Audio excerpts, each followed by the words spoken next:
30년 진료하면서 가장 후회스러운 환자가 있습니다. 68세 여성분이셨어요. 매일 밤 4~5번씩 깨셔서 화장실 다니셨는데 저는 그냥 나이 때문이라고 했습니다. 3년 후에 그분이 다시 오셨을 때 저는 정말 충격을 받았습니다. 치매 진단을 받으셨더라고요. 나중에 연구 자료를 보니까 밤에 자주 깨는 것과 치매가 직접 연결되어 있었습니다. 제가 3년 전에 알았더라면, 그분의 밤을 지켜드렸더라면, 오늘 저는 그때 몰랐던 것들을 여러분께 모두 알려드리겠습니다. 여러분 혹시 밤에 몇 번 깨시나요? 1번, 2번, 3번 이상? 2번 이상이시라면 오늘 영상 끝까지 보셔야 합니다. 이건 단순히 불편함의 문제가 아닙니다. 서울대병원 수면센터가 12년간 추적한 연구 결과가 있습니다. 밤에 2번 이상 깨시는 분들의 심장마비 위험이 1.9배였습니다. 뇌졸중 위험은 2.3배였습니다. 그리고 5년 후 치매 발생률이 1.8배 높았습니다. 그런데요, 더 중요한 사실이 있습니다. 이 모든 위험을 줄일 수 있는 방법이 있습니다. 약도 아니고 수술도 아닙니다. 잠들기 전 딱 3분, 집에서 누구나 할 수 있는 간단한 루틴입니다. 돈 한 푼 안 듭니다. 오늘 제가 알려드릴 내용은 크게 6가지입니다. 첫째, 왜 나이 들면 밤에 자주 깨는지 진짜 원인을 알려드리겠습니다. 둘째, 밤마다 깨는 것이 우리 몸에 어떤 영향을 주는지 말씀드리겠습니다. 셋째, 지금까지 잘못 알고 계셨던 상식 4가지를 바로잡아 드리겠습니다. 넷째, 저녁 3분 루틴이 어떻게 작용하는지 과학적으로 설명드리겠습니다. 다섯째, 오늘부터 바로 실천할 수 있는 구체적인 방법을 알려드리겠습니다. 그리고 보너스로 효과를 2배로 높여주는 추가 습관까지 말씀드리겠습니다. 저는 대한노인의학회 정회원이자 서울의 한 대학병원에서 28년간 어르신들의 건강을 돌봐온 전문의입니다. 진료실에서 수많은 어르신들을 만나면서 밤 소변 때문에 삶의 질이 무너지시는 분들을 정말 많이 봤습니다. 그분들 대부분이 이렇게 말씀하셨어요. 나이 들면 다 그런 거 아니에요? 참고 살아야죠. 하지만 저는 오늘 분명히 말씀드립니다. 참으실 필요 없습니다. 방법이 있습니다. 영상 시작하기 전에 질문 하나 드릴게요. 지금 이 영상 어디서 보고 계세요? 침실이신가요? 거실이신가요? 그리고 어젯밤에 몇 번 깨셨어요? 댓글로 숫자만 남겨주세요. 저는 화면 너머에 여러분 한 분 한 분을 진심으로 생각하고 있습니다. 자, 이제 첫 번째 이야기를 시작하겠습니다. 왜 60이 넘으면 밤에 자주 깨게 되는지입니다. 여러분 혹시 이런 생각해 보신 적 있으세요? 젊었을 때는 한번 누우면 아침까지 푹 잤는데 언제부터 이렇게 됐지? 많은 분들이 방광이 약해졌다고 생각하십니다. 친구분들한테 물어봐도 다들 그렇다고 하시니까요. 모임에 가시면 화장실 이야기가 꼭 나오시죠. 나도 밤에 3번은 깨. 나도 그래. 원래 그런 거 아니야? 저도 이런 대화를 정말 많이 들었습니다. 하지만 이건 정확하지 않은 상식입니다. 진짜 원인은 완전히 다른 곳에 있습니다. 바로 뇌입니다. 더 정확히 말하면 뇌에서 나오는 호르몬입니다. 우리 몸에는 항이뇨 호르몬이라는 것이 있습니다. 이름이 어려우시죠? 쉽게 설명드릴게요. 이 호르몬은 밤이 되면 신장에게 명령을 내립니다. 지금은 밤이니까 소변 생산을 줄여라. 몸을 쉬게 해라. 수도꼭지를 생각해 보세요. 낮에는 수도꼭지를 크게 틀어놓습니다. 물이 콸콸 나옵니다. 밤에는 어떻게 하시나요? 수도꼭지를 잠그시죠? 물이 거의 안 나오게요. 젊었을 때 우리 뇌는 밤이 되면 자동으로 수도꼭지를 잠갔습니다. 그래서 밤새 소변이 거의 안 만들어졌어요. 한번 잠들면 아침까지 푹 잘 수 있었던 이유가 바로 여기 있습니다. 그런데 나이가 들면 어떻게 될까요? 수도꼭지가 녹이 슬기 시작합니다. 잠그려고 해도 잘 안 잠깁니다. 그래서 밤에도 물이 조금씩 새어나옵니다. 대한노인의학회 자료에 따르면 60세 이후부터 이 호르몬의 야간 분비량이 눈에 띄게 줄어듭니다. 구체적으로 말씀드릴게요. 30대의 야간 호르몬 분비량을 100이라고 하면 60대는 약 57로 줄어듭니다. 43%가 감소하는 겁니다. 70대가 되면 42 정도까지 떨어집니다. 절반도 안 됩니다. 질병관리청 통계를 보면 65세 이상 어르신 중 밤에 2번 이상 화장실에 가시는 분이 약 67%입니다. 10명 중 거의 7명입니다. 그런데 이분들 대부분은 어떻게 하시나요? 나이 들면 다 그렇지, 원래 그런 거야, 이렇게 넘기십니다. 하지만 이건 단순한 불편함이 아닙니다. 몸이 보내는 신호입니다. 제가 진료실에서 만난 한 분이 떠오릅니다. 65세 남성분이셨어요. 밤마다 4번씩 깨신다고 하셨습니다. 처음에 이렇게 말씀하셨어요. 선생님, 저는 전립선이 문제인 것 같아요. 친구들도 다 그렇다고 하던데요. 검사를 해봤더니 전립선은 나이에 비해 상태가 괜찮은 편이었습니다. 문제는 전립선이 아니라 야간 호르몬 분비 저하였습니다. 제가 설명을 드리니까 그분이 이렇게 말씀하셨어요. 아, 그러면 방광이 잘못된 게 아니라 뇌에서 신호가 안 가는 거군요. 정확하게 이해하셨습니다. 여러분, 이 이야기 들으시면서 어떠세요? 아, 내가 이상한 게 아니었구나. 몸이 원래 그렇게 변하는 거구나. 맞습니다, 여러분. 잘못이 아닙니다. 의지가 약한 것도 아닙니다. 몸의 시스템이 바뀐 것뿐입니다. 자, 지금까지 첫 번째 원인을 말씀드렸습니다. 호르몬 변화입니다. 기억하시죠? 그런데 여기서 끝이 아닙니다. 호르몬 변화 위에 또 하나의 문제가 겹쳐집니다. 바로 방광의 신호 시스템이 예민해지는 현상입니다. 많은 분들이 이상하게 생각하시는 부분이 있어요. 화장실에 다녀와도 조금밖에 안 나왔어요.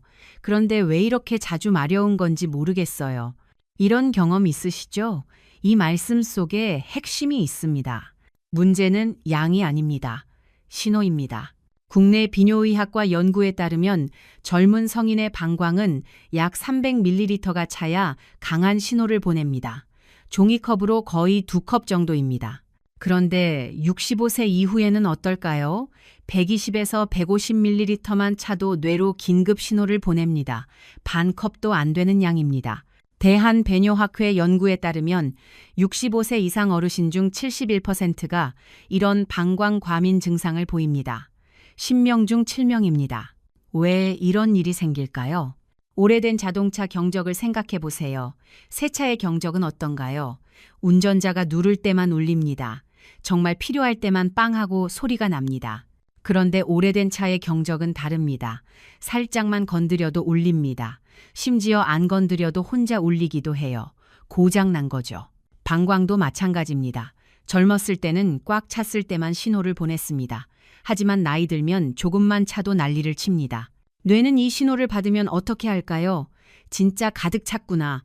일어나야겠다. 이렇게 몸을 깨웁니다. 그래서 화장실에 다녀와도 왜 이것밖에 안 나왔지 하는 느낌이 드는 겁니다. 서울의 한 대학병원에서 진행된 연구 결과가 있습니다. 밤에 3번 이상 화장실에 가시는 65세 이상 어르신 중 61%가 방광 용량은 정상이었습니다. 방광이 작아진 게 아니었어요. 신호가 너무 빨리 울린 겁니다. 제가 기억하는 69세 여성 환자분이 계십니다. 이분은 밤마다 2-3번씩 깨시는데 소변량은 늘 적었습니다. 검사해보니 전립선도 없으시고 요로 감염도 없으시고 방광도 특별한 이상이 없었습니다. 처음에 이렇게 말씀하셨어요. 내가 너무 예민한가 봐요. 성격이 원래 좀 급해서 그런가? 저는 그분께 이렇게 설명드렸습니다. 어르신 방광이 약해진 게 아닙니다. 신호 시스템이 너무 민감해진 겁니다. 어르신 성격 문제가 아닙니다. 이 설명을 듣고 나서 그분의 표정이 조금 편안해지셨습니다. 문제를 이해하는 것만으로도 마음이 놓이시는 거죠. 자, 지금까지 2가지 원인을 말씀드렸습니다. 첫째, 호르몬 변화입니다. 뇌에서 밤에 소변 줄이라는 명령이 제대로 안 내려갑니다. 둘째, 방광 신호 과민입니다. 조금만 차도 뇌에 긴급 신호를 보냅니다. 기억하시죠? 이 2가지가 겹치면 악순환이 시작됩니다. 이제 이 문제가 왜 그냥 불편함으로 끝나지 않는지 알아보겠습니다. 우리 몸 전체에 어떤 영향을 미치는지 말씀드리겠습니다. 여러분, 이 부분은 조금 무겁게 들리실 수 있습니다. 하지만 반드시 알아야 하는 이야기입니다. 밤중에 소변 때문에 자주 깨는 것이 단순히 피곤함에서 끝나지 않습니다. 3가지 심각한 문제로 이어질 수 있습니다. 첫째, 심장 문제입니다. 둘째, 뇌 문제입니다. 셋째, 낙상 위험입니다. 하나씩 자세히 말씀드리겠습니다. 먼저 심장 이야기부터 해볼게요. 우리가 깊이 잠들면 심장도 함께 쉽니다. 정상적인 깊은 수면 동안에는 혈압이 자연스럽게 10에서 20% 정도 내려갑니다. 이걸 야간 혈압 하강이라고 부릅니다. 이 과정이 심장 건강에 정말 중요합니다. 심장을 일하는 직원이라고 생각해 보세요. 낮에는 열심히 일합니다. 회의도 하고 보고서도 쓰고 전화도 받습니다. 하루 종일 쉴 틈이 없어요. 밤에는 어떻게 해야 할까요? 퇴근해서 집에서 쉬어야 합니다. TV도 보고 음악도 듣고 푹 자야 합니다. 그래야 다음날 또 일할 수 있습니다. 수면이 바로 그 휴식 시간입니다. 그런데 대한고혈압학회 자료에 따르면 밤에 2번 이상 깨는 분들 중 상당수가 이 혈압 하강이 제대로 일어나지 않습니다. 구체적으로 말씀드리면 야간에 2번 이상 깨는 분들의 57%가 혈압 하강 부전을 보였습니다. 10명 중 거의 6명입니다. 몸은 누워있지만 심장은 밤새 긴장 상태에 놓여 있는 겁니다. 퇴근은 했는데 집에서도 계속 업무 전화 받는 것과 같습니다. 제대로 쉬지를 못하는 거예요. 이런 상태가 반복되면 어떻게 될까요? 서울대병원 심혈관센터의 12년간 추적 연구 결과가 있습니다. 정말 충격적입니다. 밤에 2번 이상 깨는 어르신은 그렇지 않은 분에 비해 심근경색 위험이 1.9배였습니다.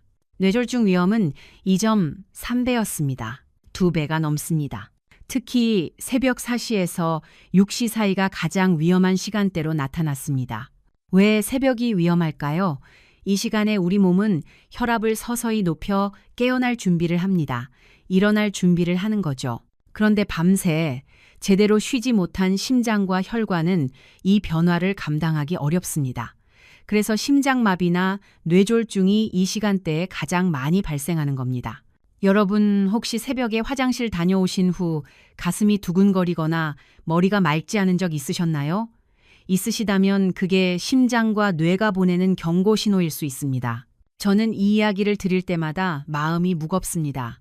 왜냐하면 많은 분들이 이 위험을 모르고 계시기 때문입니다. 아들, 딸에게 짐이 되고 싶지 않으시죠? 손주들과 오래오래 놀아주고 싶으시죠?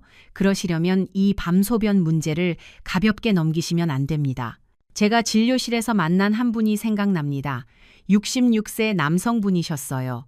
늘 밝게 웃으시면서 건강하게 지내시던 분이었습니다.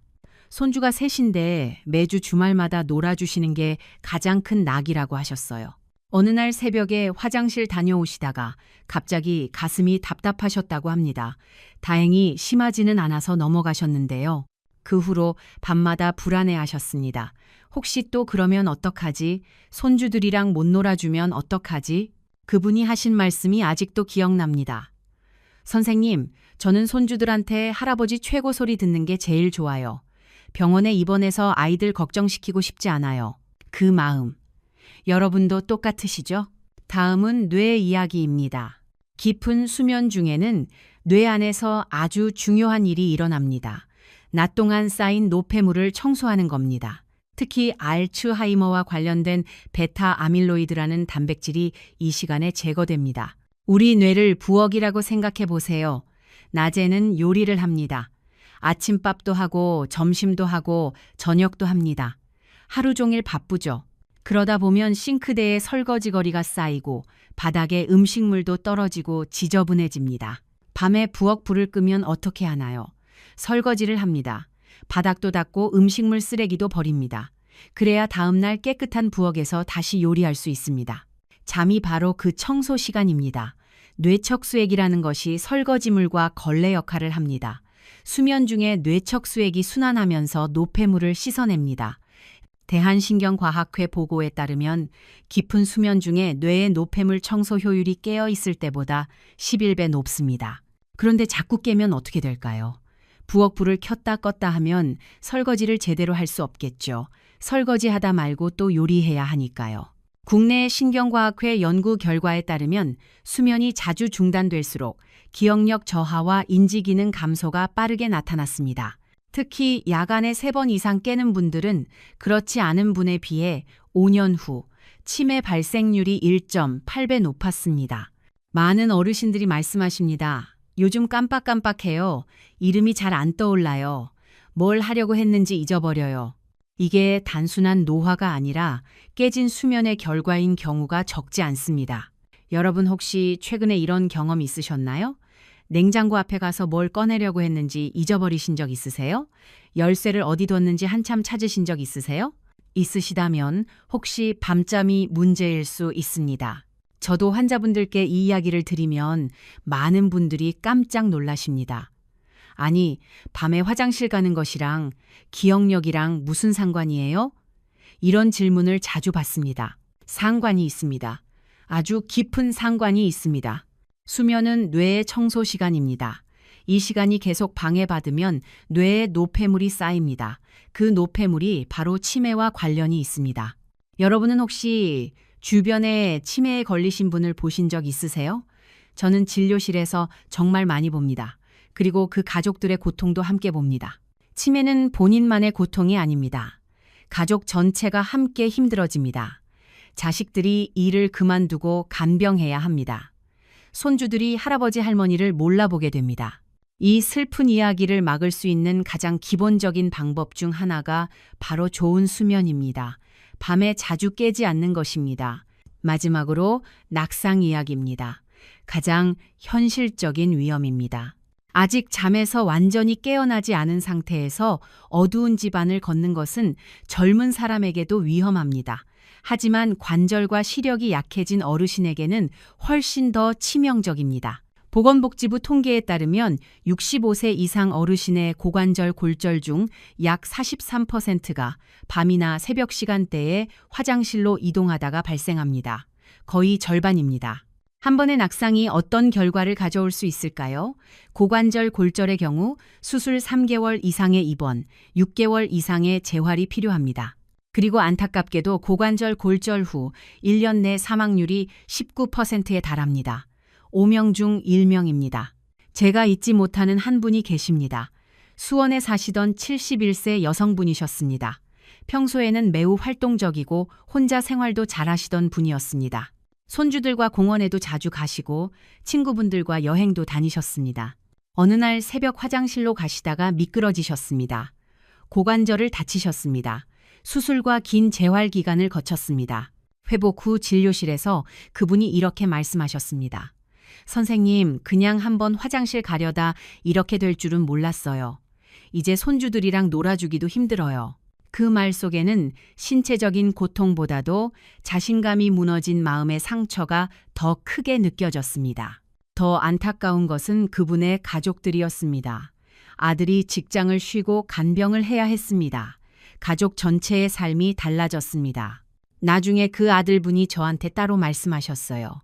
선생님, 어머니가 밤에 자주 깬다는 건 알고 있었어요. 근데 그게 이렇게 위험한 줄은 몰랐어요. 진작 알았으면 뭔가 했을 텐데. 그 말을 듣는 순간 저도 마음이 아팠습니다.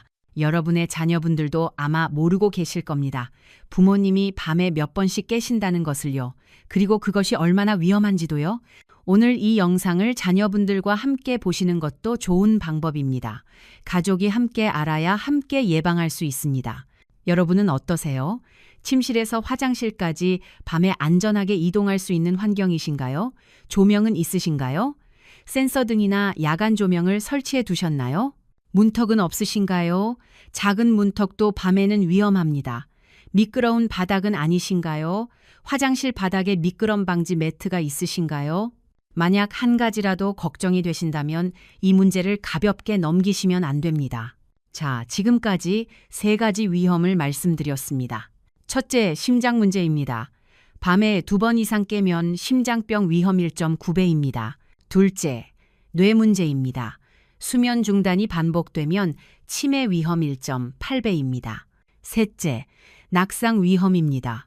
고관절 골절의 43%가 야간 화장실 이동 중 발생합니다. 기억하시죠? 그래서 저는 항상 강조합니다. 밤중 소변은 불편함의 문제가 아닙니다. 위험의 문제입니다. 다행히도 이 악순환을 끊을 방법이 있습니다. 하지만 방법을 알려드리기 전에 먼저 여러분이 잘못 알고 계실 수 있는 상식들을 바로잡아 드리겠습니다. 이걸 모르시면 아무리 좋은 방법도 효과가 없습니다. 지금부터 말씀드릴 내용은 많은 분들이 깜짝 놀라실 수 있습니다. 지금까지 알고 계셨던 것과 완전히 다르기 때문입니다. 잘못된 상식 4가지를 말씀드리겠습니다. 첫째, 저녁에 물을 안 마시면 된다는 상식입니다. 많은 분들이 밤에 화장실 가기 싫어서 저녁 6시 이후로 물을 거의 안 드십니다. 현명한 방법처럼 보이죠? 하지만 이건 오히려 역효과를 냅니다. 왜 그럴까요? 수분이 부족해지면 소변이 농축됩니다. 진한 소변은 방광벽을 자극합니다. 자극을 받은 방광은 더 예민해집니다. 더 자주 신호를 보냅니다. 대한배뇨학회 연구에 따르면 저녁 수분 섭취를 극단적으로 줄인 그룹이 오히려 야간뇨 빈도가 높았습니다. 저도 처음에는 물을 줄이면 당연히 소변이 줄겠지 생각했습니다. 하지만 연구 결과는 완전히 달랐어요. 그러면 어떻게 해야 할까요? 답은 적당히입니다. 저녁 식사 후 물 1컵 종이컵으로 1컵 정도는 오히려 드시는 게 좋습니다. 다만 잠들기 2시간 전부터는 줄이시면 됩니다. 둘째, 카페인만 피하면 된다는 상식입니다. 커피를 끊으면 괜찮아지겠지 생각하시는 분들이 많습니다. 물론 카페인은 줄이시는 게 좋습니다. 하지만 문제는 카페인만이 아닙니다. 알코올이 더 큰 문제입니다. 저녁에 소주 1잔, 맥주 1캔 드시는 분들 많으시죠? 잠이 잘 올 것 같다고 드시는 분도 계십니다. 하지만 알코올은 항이뇨 호르몬 분비를 억제합니다. 앞서 말씀드린 그 호르몬입니다. 밤에 소변 줄이라고 명령하는 호르몬이요. 알코올이 그 명령을 방해합니다. 그리고 방광을 자극해서 더 자주 마렵게 만듭니다. 서울대병원 비뇨의학과 연구에 따르면 저녁에 알코올을 섭취한 날 밤 야간뇨 빈도가 평균 1.4배 증가했습니다. 저녁 술은 밤 소변의 적입니다. 셋째, 나이 들면 어쩔 수 없다는 상식입니다. 60 넘으면 다 그렇지. 원래 그런 거야. 이렇게 생각하시는 분들이 정말 많습니다. 하지만 이건 반은 맞고 반은 틀린 말입니다. 네, 나이 들면 호르몬이 변합니다. 방광도 예민해집니다. 이건 사실입니다. 하지만 이 변화를 완전히 막을 수는 없어도 완화할 수는 있습니다. 같은 70세라도 밤에 한 번도 안 깨시는 분이 있고 4-5번 깨시는 분이 있습니다. 그 차이는 생활 습관에서 옵니다. 대한노인의학회 연구에 따르면 적절한 생활 습관 관리를 한 그룹이 그렇지 않은 그룹에 비해 야간뇨 빈도가 38% 낮았습니다. 포기하지 마세요. 넷째, 잠들기 전에 미리 화장실 가면 된다는 상식입니다. 많은 분들이 잠자리에 들기 전 혹시 몰라서 미리 화장실에 다녀오시는 습관이 있습니다. 마렵지 않아도 일단 가보자 하시는 거죠. 현명한 행동처럼 보입니다. 하지만 사실 이게 방광을 더 예민하게 훈련시킬 수 있습니다. 대한배뇨학회 자료에서도 반복적인 사전 배뇨가 방광 용적을 줄이는 데 영향을 줄 수 있다고 설명하고 있습니다. 방광은 기억하는 기관입니다. 자주 조금만 차도 비우면 그 상태를 정상으로 학습합니다. 손주 키우실 때 생각해 보세요. 아이가 조금만 보채도 바로 달래주면 어떻게 되나요? 아이는 조금만 불편해도 울게 됩니다. 어느 정도 기다리는 걸 배워야 하죠. 방광도 마찬가지입니다. 이해가 되시나요? 자, 4가지 잘못된 상식을 바로잡아 드렸습니다. 첫째, 저녁에 물을 안 마시면 된다. 아닙니다. 적당히 드셔야 합니다. 둘째, 카페인만 피하면 된다. 알코올이 더 문제입니다. 셋째, 나이 들면 어쩔 수 없다. 생활 습관으로 38% 줄일 수 있습니다. 넷째, 미리 화장실 가면 된다. 오히려 방광을 예민하게 만들 수 있습니다. 기억나시죠? 이제 드디어 많은 분들이 가장 궁금해하시는 부분으로 들어가겠습니다. 저녁 3분 루틴이 어떻게 작용하는지 과학적으로 설명드리겠습니다. 먼저 한 가지 분명히 말씀드리겠습니다. 이 방법은 기적이 아닙니다. 모든 분에게 똑같은 효과를 보장하지도 않습니다. 하지만 몸의 원리를 이해하고 적용하시면 많은 분들에게 도움이 됩니다. 제가 말씀드리는 3분 루틴은 방광을 억지로 누르는 방법이 아닙니다. 몸 전체에 이제 쉬어도 된다는 신호를 보내는 방식입니다. 나이가 들수록 우리 몸은 강한 자극보다 정확한 신호에 더 잘 반응합니다. 국내 수면의학 연구에 따르면 노인의 야간 각성은 단순히 소변량 때문이 아니라 자율신경계의 균형이 깨졌을 때 더 쉽게 발생합니다. 자율신경계가 뭘까요? 쉽게 설명드릴게요. 우리 몸에는 두 가지 모드가 있습니다. 스마트폰을 생각해 보세요. 하나는 활동 모드입니다. 화면이 밝고 앱이 돌아가고 알림이 울립니다. 배터리를 많이 씁니다. 이게 교감신경입니다. 낮에 활동할 때 작동합니다. 하나는 절전 모드입니다. 화면이 어둡고 앱이 꺼지고 알림도 안 울립니다. 배터리를 아낍니다. 이게 부교감신경입니다. 밤에 잠잘 때 작동합니다. 젊었을 때는 낮에는 활동 모드, 밤에는 절전 모드, 이 전환이 깔끔하게 이루어집니다. 하지만 나이 들면 어떻게 될까요? 전환 버튼이 잘 안 눌립니다. 활동 모드에서 절전 모드로 바꾸려는데 잘 안 바뀝니다. 몸은 누워 있는데 스마트폰은 아직 활동 모드입니다. 이때 방광의 작은 신호도 크게 증폭되어 뇌를 깨웁니다. 제가 말씀드리는 3분 루틴은 바로 이 전환을 부드럽게 돕는 역할을 합니다. 몸에게 이제 절전 모드로 바꿔도 되라고 신호를 보내는 거예요. 여러분 지금까지 설명 들으시면서 어떠셨어요? 아, 그래서 밤에 자꾸 깨는 거구나. 몸 모두 전환이 안 되는 거구나. 이해가 되셨죠? 문제를 이해하면 해결책도 명확해집니다. 그래서 저는 수면제를 권하지 않습니다. 수면제는 뇌를 강제로 끄는 겁니다. 자연스러운 전환이 아닙니다. 그리고 노인분들에게는 부작용도 많습니다. 낙상 위험이 오히려 높아질 수 있습니다. 대한수면학회에서도 고령자에게 수면제 장기 복용은 권하지 않습니다. 저는 몸의 자연스러운 리듬을 회복시키는 방법을 권합니다. 그게 바로 오늘 말씀드리는 3분 루틴입니다. 구체적으로 어떻게 작용할까요? 3가지 원리가 있습니다. 첫째, 부교감 신경 활성화입니다. 특정 동작과 호흡이 부교감 신경을 활성화합니다. 절전 모드 버튼을 눌러주는 역할을 하는 거죠. 둘째, 근육 이완입니다. 긴장된 근육을 풀어주면 몸 전체에 쉬어도 된다는 신호가 전달됩니다. 방광 근육도 포함해서요. 셋째, 혈류 안정입니다. 하체에 몰린 혈액을 순환시켜주면 밤새 혈압이 안정되고 방광 자극도 줄어듭니다. 이 3가지가 함께 작용해서 몸을 절전 모드로 부드럽게 전환시켜줍니다. 자, 이제 구체적으로 무엇을 어떻게 하면 되는지 알려드리겠습니다. 저녁 3분, 루틴은 3가지 단계로 이루어져 있습니다. 각 단계 1분씩 총 3분입니다. 첫 번째 단계는 호흡입니다. 1분입니다. 누우신 상태에서 하시면 됩니다. 침대에 누우셔서요. 코로 천천히 숨을 들이마십니다. 4초 동안요. 하나, 둘, 셋, 넷. 그 다음 숨을 멈춥니다. 4초 동안요. 하나, 둘, 셋, 넷. 그 다음 입으로 천천히 숨을 내쉽니다. 6초 동안요. 하나, 둘, 셋, 넷, 다섯, 여섯. 이걸 4번 반복하시면 됩니다. 4초 들이마시고 4초 멈추고 6초 내쉬고 4번이면 대략 1분입니다. 왜 이게 효과가 있을까요? 내쉬는 숨이 들이쉬는 숨보다 길면 부교감 신경이 활성화됩니다. 몸에 이제 쉬어도 되라고 신호를 보내는 겁니다. 대한수면학회 자료에서도 이런 호흡법이 수면 전 자율신경 균형에 도움이 된다고 설명하고 있습니다. 두 번째 단계는 다리 올리기입니다. 1분입니다. 누우신 상태에서 벽에 다리를 올립니다. 엉덩이를 벽에 붙이고 다리를 쭉 위로 올리는 자세입니다. 벽이 없으시면 쿠션이나 베개를 접어서 엉덩이 밑에 놓고 다리를 위로 올리셔도 됩니다. 이 자세로 1분간 유지하시면 됩니다. 왜 이게 효과가 있을까요? 하루 종일 서 있거나 앉아 계시면 혈액과 체액이 하체에 몰립니다. 특히 다리와 발에요.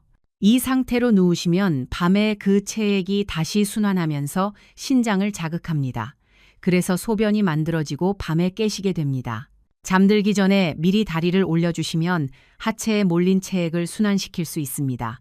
그러면 밤에 신장 자극이 줄어듭니다. 서울의 한 대학병원 연구에서도 취침 전 다리 올리기가 야간요 빈도를 줄이는데 도움이 된다고 보고하고 있습니다. 세 번째 단계는 방광 근육 이완입니다. 1분입니다. 다리를 내리시고 편하게 누우신 상태에서요. 아랫배에 손을 가볍게 올립니다.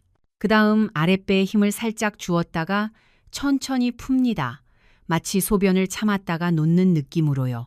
하지만 실제로 소변을 보시는 게 아니에요. 근육만 조였다 푸는 겁니다. 이걸 10번 반복합니다. 조이고 3초 유지하고 풀고 10번이면 대략 1분입니다. 이게 바로 케겔 운동이라고도 불리는 건데요. 골반 바닥 근육을 강화하고 이완시키는 운동입니다.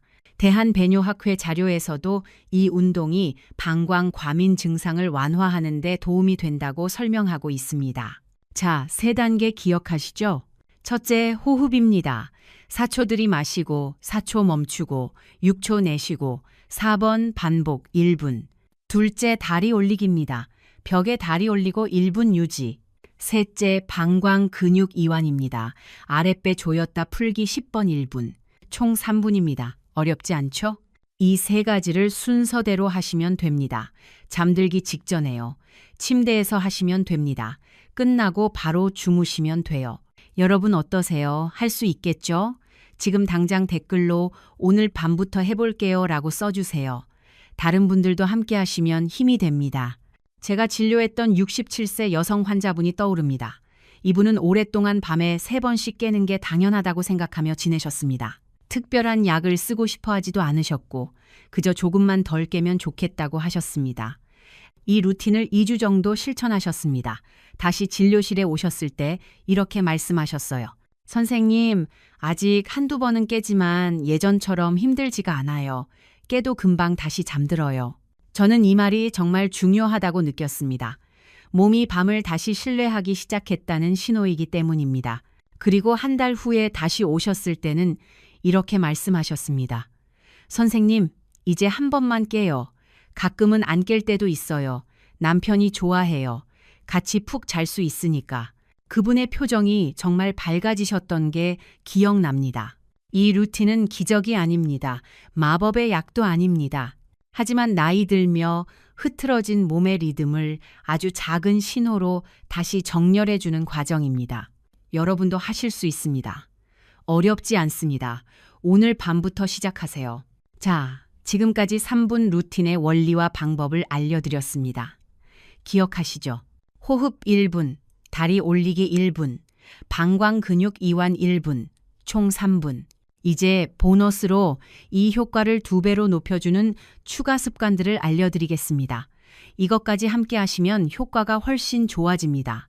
저는 늘 말씀드립니다. 몸은 단 하나의 행동보다 저녁 전체의 분위기를 기억한다고요. 같은 3분 루틴이라도 어떤 저녁을 보내셨느냐에 따라 효과가 완전히 달라집니다. 4가지 추가 습관을 알려드리겠습니다. 첫째, 저녁 식사 시간입니다.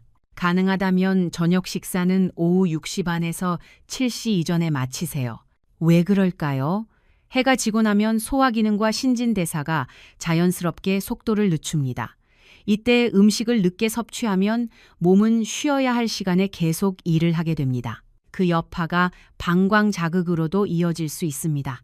국내 노인 영양 연구에 따르면 저녁을 8시 이후에 드신 분들이 7시 이전에 드신 분들보다 야간요 빈도가 1.3배 높았습니다. 작은 변화입니다. 하지만 밤이 훨씬 조용해졌다고 말하는 분들이 많습니다. 둘째, 저녁 이후 음료입니다. 많은 어르신들이 따뜻한 차 한 잔을 편안함의 상징처럼 생각하십니다. 하지만 밤 시간대에는 그 한 잔이 생각보다 큰 자극이 됩니다. 액체가 들어가면 몸은 다시 처리 모드로 들어갑니다. 신장과 방광도 함께 움직이기 시작합니다. 잠들기 2시간 전부터는 음료 섭취를 최소화하세요. 위로가 필요하시다면 음료 대신 따뜻한 조명 아래에서 가볍게 몸을 스트레칭하는 게 더 좋습니다. 셋째, 잠자는 자세입니다. 왼쪽으로 누워서 무릎 사이에 작은 베개를 끼는 자세가 좋습니다. 왜 그럴까요? 이 자세는 복부 압력을 줄이고 혈액순환을 도와 밤 동안 몸이 안정되기 쉬운 환경을 만들어줍니다. 방광에 가해지는 압력도 줄어듭니다. 국내 재활의학과 자료에서도 이 자세가 소화와 야간 불편감을 완화하는 데 도움이 된다고 설명하고 있습니다. 넷째, 조명입니다. 잠들기 1시간 전부터는 밝은 조명을 피하세요. TV나 스마트폰의 푸른 빛은 멜라토닌 분비를 억제합니다. 멜라토닌은 수면 호르몬입니다. 따뜻한 조명 아래에서 책을 읽거나 조용히 호흡을 고르는 게 좋습니다. 이게 몸에 이제 잘 시간이야 라고 신호를 보내는 겁니다. 자, 4가지 추가 습관입니다. 기억하시죠? 첫째, 저녁 식사는 7시 이전에. 둘째, 잠들기 2시간 전부터 음료 줄이기. 셋째, 왼쪽으로 누워서 무릎 사이에 베개. 넷째, 잠들기 1시간 전부터 밝은 빛 피하기. 이렇게 저녁의 흐름이 바뀌면 3분 루틴은 더 이상 단독 행동이 아니라 편안한 밤으로 들어가는 문이 됩니다. 그리고 낮 시간에 도움이 되는 습관 2가지도 알려드리겠습니다. 이것까지 함께 하시면 효과가 더욱 좋아집니다. 첫째, 아침 햇빛입니다. 아침에 일어나서 20분에서 30분 정도 햇빛을 쬐세요. 창가에 앉아 계셔도 좋고 가벼운 산책을 하셔도 좋습니다. 왜 햇빛이 중요할까요? 햇빛은 우리 몸의 시계를 리셋해 줍니다. 아침에 햇빛을 쬐면 뇌에 지금은 낮이다라는 신호가 전달됩니다. 그러면 밤에는 자동으로 지금은 밤이다라는 신호가 더 선명해집니다. 아까 말씀드렸죠? 나이 들면 낮과 밤의 구분이 흐려진다고요.